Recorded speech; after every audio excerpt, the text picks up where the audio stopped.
आकाशगंगाएं तारों, धूल और गैस का एक विशाल संग्रह है। हम जिस आकाशगंगा में रहते हैं उसे मिल्की वे आकाशगंगा कहते हैं। यदि आप इसे ऊपर या नीचे से देख सकते हैं तो यह एक घूमते हुए पिन व्हील की तरह दिखाई देगी। सूर्य आकाशगंगा के केंद्र से लगभग 25,000 प्रकाश वर्ष दूर सर्पिल भुजाओं में से एक पर स्थित है। इस वीडियो में हम बात करेंगे कृष्ण विवर यानी ब्लैक होल के बारे में। यह जनरल रिलेटिविटी के सिद्धांत पर कार्य करता है। इतने शक्तिशाली गुरुत्वाकर्षण क्षेत्र वाली कोई ऐसी खगोलीय वस्तु है जिसके खिंचाव से प्रकाश सहित कुछ भी नहीं बच सकता। कृष्ण विवर के चारों ओर घटना क्षितिज नामक एक सीमा होती है जिसमें वस्तुएं गिर तो सकती हैं परंतु बाहर नहीं आ सकती। इसे काला कृष्ण इसलिए कहा जाता है क्योंकि यह अपने ऊपर पड़ने वाले सारे प्रकाश को भी अवशोषित कर लेता है और कुछ भी परावर्तित नहीं करता। यह ऊष्मागतिकी में ठीक एक आदर्श कृष्णिका की तरह है। कृष्ण विवर का क्वांटम विश्लेषण यह दर्शाता है कि उनमें तापमान और हॉकिंग्स विकिरण होता है। अपने अदृश्य भीतरी भाग के बावजूद एक ब्लैक होल अन्य पदार्थों के साथ अंतःक्रिया के माध्यम से अपनी उपस्थिति प्रकट कर सकता है। मसलन ब्लैक होल का पता तारों के किसी समूह की गति से लगाया जा सकता है जो अंतरिक्ष के खाली दिखाई देने वाले एक हिस्से की परिक्रमा कर रहे हों। वैकल्पिक रूप से एक साथी तारे द्वारा आप अपेक्षाकृत छोटे ब्लैक होल में गैस गिराते हुए देख सकते हैं। यह गैस सर्पिल आकार में अंदर की तरह आती है। बहुत उच्च तापमान एक गर्म होकर बड़ी मात्रा में विकिरण छोड़ती है जिसका पता पृथ्वी पर स्थित या पृथ्वी की कक्षा में घूमती दूरबीनों से लगाया जा सकता है। इस तरह के अवलोकनों के परिणाम स्वरूप यह वैज्ञानिक सर्वसम्मति उभर कर सामने आई है कि उनमें स्वयं न दिखने के बावजूद हमारे ब्रह्मांड में कृष्ण विवर अस्तित्व रखते हैं। इन्हीं विधियों से वैज्ञानिकों ने पता लगाया है कि हमारी गैलेक्सी क्षीर मार्ग के केंद्र में स्थित धनु ए नामक रेडियो स्रोत में एक विशालकाय काला छिद्र स्थित है जिसका द्रव्यमान हमारे सूरज के द्रव्यमान से 43 लाख गुना है। वैज्ञानिकों का मानना है कि लगभग प्रत्येक आकाशगंगा के मध्य एक ब्लैक होल हो सकता है। हमारी आकाशगंगा के मामले में यह ब्लैक होल धनु ए की स्थिति के अनुरूप माना गया है। एक कृष्ण विवर को अक्सर एक ऐसी वस्तु के रूप में परिभाषित किया जाता है जिसका पलायन वेग प्रकाश की गति से अधिक हो। यह तस्वीर गुणात्मक रूप से गलत है लेकिन कृष्ण विवर की त्रिज्या के परिणाम के क्रम को समझने का एक तरीका प्रदान करती है। पलायन वेग वह न्यूनतम गति है जो एक वस्तु में होनी चाहिए ताकि वह वस्तु रुकने से पहले किसी गुरुत्वाकर्षण स्रोत की कक्षा से बचकर निकल जाए। पृथ्वी का पलायन वेग 11.2 किलोमीटर प्रति सेकंड के बराबर है। अतः वस्तु चाहे कोई भी हो, एक गोली या बॉल, इसे पृथ्वी की सतह पर वापस गिरने से बचने के लिए कम से कम 11.2 किलोमीटर प्रति सेकंड की गति से चलना होगा।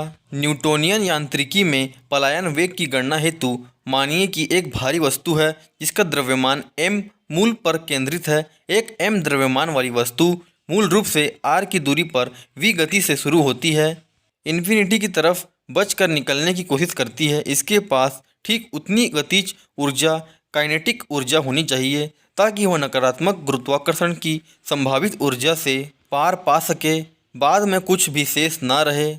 प्रत्यक्ष तौर पर एक कृष्ण विवर को देख पाना संभव नहीं है, हालांकि आसपास के पर्यावरण पर उसके गुरुत्वीय प्रभाव द्वारा उसकी उपस्थिति का अनुमान लगाया जा सकता है। खासकर माइक्रोक्वासर और सक्रिय गैलेक्सिया नाभिकीय द्वारा जहां पास के कृष्ण विवर में गिरने वाले पदार्थ अति गर्म हो जाते हैं और एक्सरे विकिरण की बड़ी मात्रा छोड़ते हैं। यह प्रेक्षण विधि खगोलविदों को उनके अस्तित्व का पता लगाने में सक्षम बनाती है। कृष्ण विवर एकमात्र ऐसे पदार्थ हैं जो इन पैमानों पर खरे उतरते हैं और सामान्य सापेक्षता के ढांचे के अनुरूप होते हैं। एक ब्लैक होल की उत्पत्ति कैसे होती है? जब किसी बड़े तारे का पूरा ईंधन जल जाता है तो उसमें एक ज़बरदस्त विस्फोट होता है जिसे सुपरनोवा कहते हैं। विस्फोट के बाद जो पदार्थ बचता है वह धीरे धीरे सिमटना शुरू होता है और बहुत ही घने पिंड का रूप ले लेता है जिसे न्यूट्रॉन स्टार कहते हैं। अगर न्यूट्रॉन स्टार बहुत विशाल है तो गुरुत्वाकर्षण का दबाव इतना होगा कि वह अपने ही बोझ से सिमटता चला जाएगा और इतना घना हो जाएगा कि वे एक ब्लैक होल बन जाएगा और श्याम विवर कृष्ण गर्त या ब्लैक होल के रूप में दिखाई देगा। एक बार स्थापित हो जाने के बाद ब्लैक होल के केवल 3 स्वतंत्र भौतिक लक्षण होते हैं: द्रव्यमान, चार्ज और कोणीय गति। किन्हीं 2 ब्लैक होल की इन विशेषताओं या पैरामीटर की वैल्यू यदि समान हो तो उनके बीच भेद करना काफ़ी दुष्कर हो जाता है। ब्लैक होल की आकर्षक छवि के कारण यह सवाल उठना लाजमी है कि क्या वास्तव में इस प्रकार की कोई विचित्र वस्तुओं का अस्तित्व है या ये आइंस्टाइन समीकरणों के काल्पनिक समाधान मात्र है। आइंस्टाइन की स्वयं की यह गलत धारणा थी कि ब्लैक होलों का निर्माण संभव नहीं है, क्योंकि उनका विश्वास था कि पतन और अग्रसर कणों की कोणीय गति उनकी चाल को स्थिरता प्रदान करेगी। इसकी वजह से सामान्य सापेक्षता समुदाय कई वर्षों तक इसके विरोधी परिणामों को खारिज करता रहा। इस पर एक मूवी बन चुकी है जिसका नाम है इंटरस्टेलर। यदि 2 ब्लैक होल एक दूसरे से जुड़े हुए हैं, इस तरह के विन्यास को आमतौर पर एक वर्म होल कहा जाता है। वर्म होलों के कल्पित विज्ञान कथाओं के लेखकों को प्रेरित किया गया है क्योंकि वे अति लंबी दूरी की यात्राओं को शीघ्रता से तय करने का साधन प्रदान करते हैं। टाइम ट्रेवल भी व्यवहार में खगोल भौतिकी में ऐसे विन्यास लगभग असंभव सी बात है, क्योंकि कोई भी ज्ञात प्रक्रिया इन वस्तुओं के निर्माण की अनुमति देती प्रतीत नहीं होती है। 1967 में पहली बार खगोलविद ने ब्लैक होल शब्द का इस्तेमाल किया था। पहला वास्तविक ब्लैक होल 1971 में खगोलविदों द्वारा खोजा गया था। 2019 में ब्लैक होल की पहली तस्वीर ली गई थी। अब इस ब्लैक होल के मूल डाटा को रीप्रोसेस करने और तस्वीर का बेहतर वर्जन बनाने के लिए आर्टिफिशियल इंटेलिजेंस या AI का इस्तेमाल किया गया है। ऐसे ही नॉलेज और इन्फॉर्मेशन के लिए मेरे चैनल को सब्सक्राइब जरूर करें।